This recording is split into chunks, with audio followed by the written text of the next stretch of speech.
Tolong pinggir. Assalamualaikum. Waalaikumsalam warahmatullahi wabarakatuh. Selamat sore, Pak. Sore. Selamat sore, Pak. Kenai. Sore, Pak. Maaf, Ah. minta tolong keluarkan SIM dan STNK-nya. Oh, boleh. Tolong.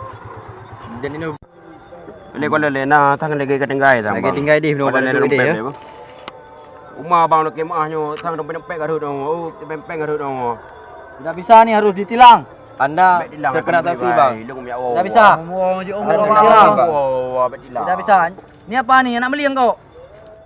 Siapa nih kalian curi? Ada aku bawa cik menoi di baru panena pembelian Bisa, betul. rupanya bukan melanggar peraturan Betul, lalu Pak. lintas saja kalian. Rupanya kalian pencurian juga ya. Ambil kereta di pos sana ya.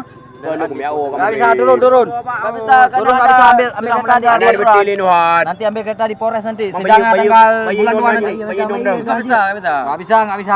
Kami gak main pungli kami. Gak main pungli kami.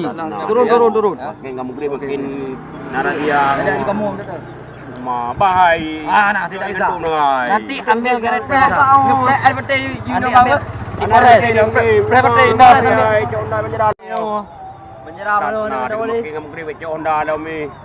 Penjara dia dilang dengan grip dia ya. Ada P dengan ke anak. Tapi lah sana semua. Abang ni pregan puai lo le terus ayo. Ada kamu grip kai bang. Honda kena dia. Kah lo le buka hidup no cok no dompet benang kat dua kan kap. Bukan nyopet deh. Ibnu, bukan berlap ibet. Kan hana watih kah la leng anu urang kali.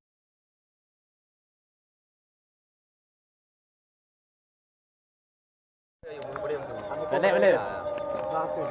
Nyan hai rakan-rakan B2 nu tulung sia subscribe, like and comment dan share Pamandu beuh. B2 like Terima and kasih share. kawan. Okey. Jangan lupa Datang episode yang kedua.